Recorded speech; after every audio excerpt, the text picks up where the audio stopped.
Saya punya satu pertanyaan buat Anda. Pernahkah Anda bertanya-tanya, kenapa ada suku-suku tertentu memiliki kemakmuran yang lebih daripada suku-suku lainnya? Contohnya misalnya, ada orang bilang orang Padang pinter dagang. Ada yang bilang orang Tionghoa memiliki kemampuan untuk mengumpulkan kemakmuran yang lebih daripada orang pada umumnya. Atau bahkan ada orang Bugis di Kalimantan itu sangat-sangat banyak dan memiliki bisnis yang maju dan sukses. Nah, hari ini saya mendapatkan pertanyaan yang cukup bagus. Pertanyaannya sederhana. Kenapa orang Cina kaya dan sukses? Gitu. Ini bahasanya ya. Tapi yang dimaksud adalah mengapa bangsa-bangsa Tionghoa atau suku-suku etnis Cina itu memiliki kemampuan untuk menjadi lebih kaya daripada yang Anda bisa lihat.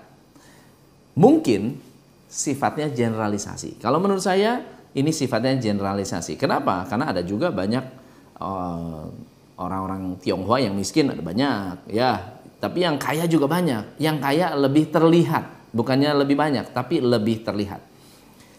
Pertanyaannya adalah apa yang bisa kita pelajari dari mereka? Nah, saya ada 7 pembelajaran yang menurut saya sangat luar biasa karena saya mendengar dan mendapatkan pelajaran ini dari salah satu sahabat saya. Jadi di waktu SD, saya punya seorang sahabat yang bisa dikatakan memiliki keluarga yang cukup sukses, kaya, makmur, tapi sangat-sangat humble, sangat-sangat sederhana. Nah, kebetulan beliau adalah sahabat saya, sering main bareng, saya sering main di rumah beliau, saya sering pergi, dan ada banyak sekali hal-hal yang menurut saya cukup menarik yang boleh kita sharing hari ini. Ini adalah 7 prinsip bisnis orang Cina. Prinsip yang pertama. Prinsip yang pertama adalah kerja keras. Saya tidak pernah menemukan bahwa ada orang merekomendasikan bahwa kerja keras itu nggak perlu. Mereka mengatakan kalau mau hidup, kalau mau kaya, kalau mau makmur, mau segala sesuatu yang baik, semua harus diperoleh lewat kerja keras.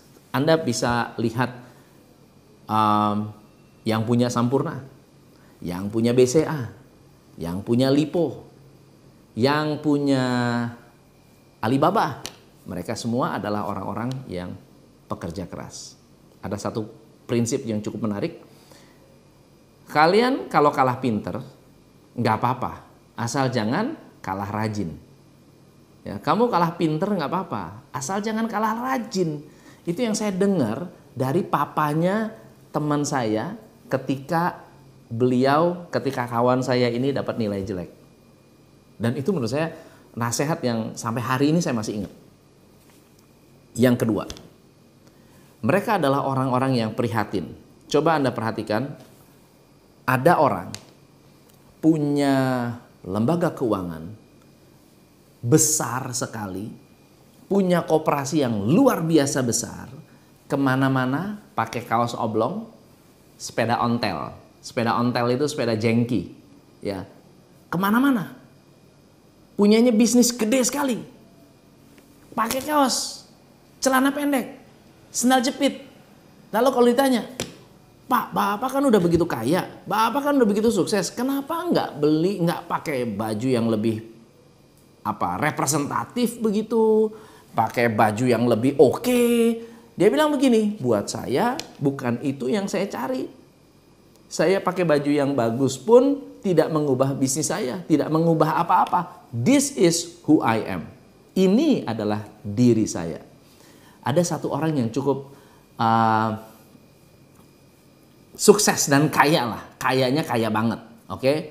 Lalu kemudian kebetulan saya coaching banyak sekali orang-orang Semarang, dan saya mungkin nggak boleh sebut namanya karena beliau memiliki pabrik berumur 70 tahun Dan kalau waktu saya masih kecil, ada sebuah produk yang kita konsumsi dari kecil dan pabriknya ada di Semarang. Yang punya orang Semarang. Orang itu punya properti banyak sekali, semuanya di pusat kota Semarang. Gede-gede, punya bangunan luar biasa.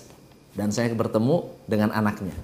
Anaknya mengatakan, saya mengatakan gini, saya interview dong, kita bikin interview yuk. Kan kita udah coaching nih, kenapa nggak kita interview lah sekali-sekali. Dia bilang gini, wah janganlah, beliau ini orangnya terlalu sederhana.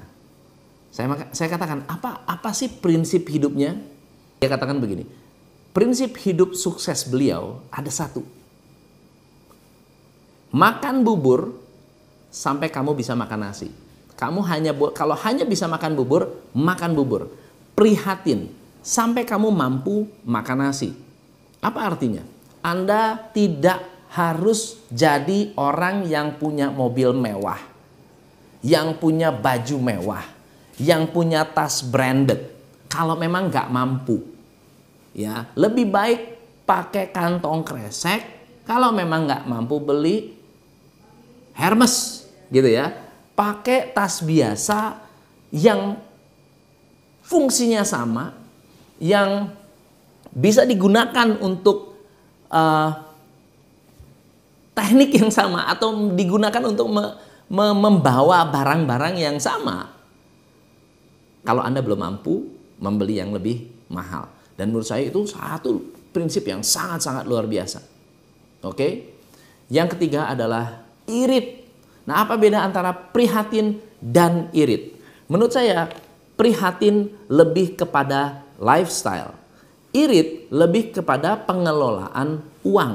Mereka benar-benar mengerti mana yang harus keluar, mana yang nggak perlu. Mereka tahu yang mana yang harus diiritkan, mana yang tidak perlu. Rata-rata mereka nggak irit dengan yang namanya pendidikan. Tapi mereka bisa irit dengan yang namanya makan di luar, dengan entertainment, dengan membeli mobil. Ada seorang klien saya, bisnisnya maju luar biasa, bisnisnya distribusi, menjual peralatan seperti hardware, kemudian power tool, omset satu bulan itu bisa 20-30 miliar. Satu bulan 20-30 miliar is a big omset. Mobilnya Kijang Butut. Kijang Butut. Dan karyawannya, mobilnya lebih bagus daripada yang punya. Why?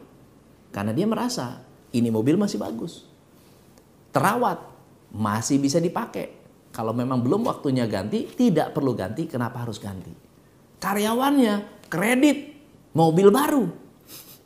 Tapi kekayaannya tidak sekaya business owner ini. Irit adalah salah satu cara untuk membuat Anda kaya dan sukses. Yang keempat adalah disiplin. Disiplin dalam segala hal. Mereka buka toko paling pagi. Mau ada pelanggan, tidak ada pelanggan, buka toko. Yang tutup paling malam mereka. Mereka disiplin dengan yang namanya rutinitas. Disiplin dengan pencatatan. Disiplin dengan pengeluaran. Jadi disiplin adalah bagian yang sangat luar biasa yang dilakukan oleh orang-orang Tionghoa. Yang kelima, ada satu pelajaran menarik yang menurut saya cukup bagus. Yaitu jadi orang harus logis. Common sense. Masalah kecil nggak usah digede-gedein. Masalah gede jangan digede-gedein. Bahkan dia mengatakan kalau masalah kecil anggap nggak ada. Jangan dibikin besar. Masalah besar anggap kecil. Kenapa? Kalau masalah kecil dibesar-besarkan, kita nggak bisa fokus pada masalah yang lebih besar lagi. Kalau masalah kecil bisa ya udah anggap nggak ada. Jangan digubris. Ini akan membuat Anda menjadi lebih logis. Yang keenam saya suka banget, yaitu berani.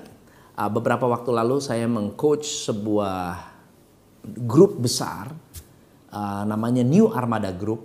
Saya bertemu dengan Pak David Hermanjaya. kita makan malam. Jadi malam-malam beliau telepon, "Coach, ada di mana?" Wah, saya bilang saya ada di kamar. "Udah makan belum?" "Oh, belum." "Yuk makan bareng." Akhirnya kita turun, kita makan. Kita makan di hotel beliau di Grand Artos. Saya ngobrol tentang bisnis, ngobrol tentang ini dan itu dan itu dan seterusnya dan seterusnya. Lalu ada satu hal yang saya katakan, "Pak, apa sih yang membuat Bapak punya bisnis begitu banyak dan besar?" Dia mengatakan, "Bisnis ini tidak langsung besar. Bisnis ini semua mulai dari kecil."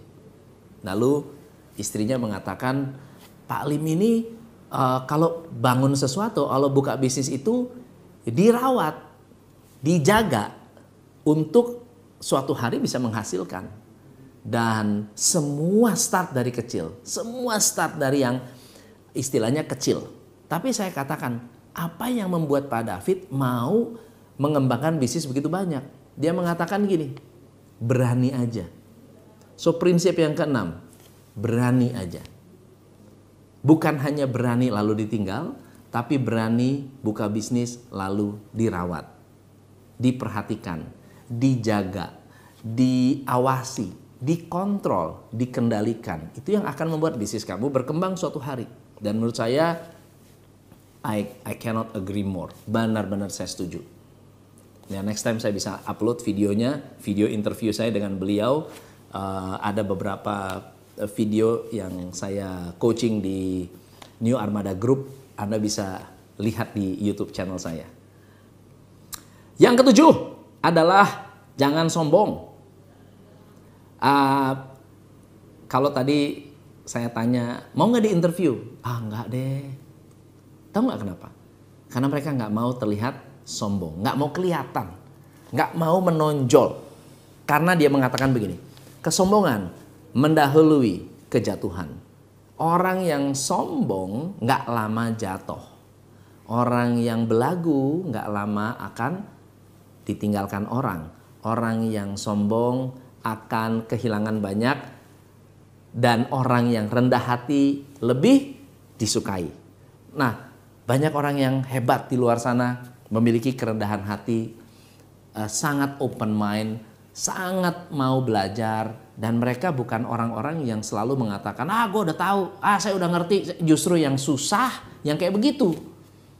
Orang-orang yang susah, orang-orang yang punya mental miskin, dikasih kesempatan selalu bilangnya, mana bisa, nggak mungkin, susah, bla bla bla. Mereka berani, coba, rawat, walaupun kecil, ya sabar. Semua itu harus ada momentumnya, semua ada timingnya. Ada bisnis-bisnis yang dulunya kecil, pada saat timingnya jadi gede, dia akan besar kok. Begitu. Ada bisnis-bisnis yang dulunya gede, yang sekarang jadi kecil, ada juga. Ada bisnis-bisnis yang ditutup, ada juga. Tetapi semua berproses. Semua butuh keprihatinan, semua butuh kedisiplinan, semua butuh kerja keras. Jadi 7 prinsip ini menurut saya sangat luar biasa karena saya sendiri belajar dari orang-orang dekat. Orang-orang yang saya ketemui, klien-klien saya, orang-orang yang sudah berumur 60 tahun, 70 tahun dan mereka masih mau datang dan membuka pikiran mereka untuk belajar. So excited sekali untuk Anda juga bisa belajar dari video ini. Kalau Anda suka, like, subscribe, share, and comment.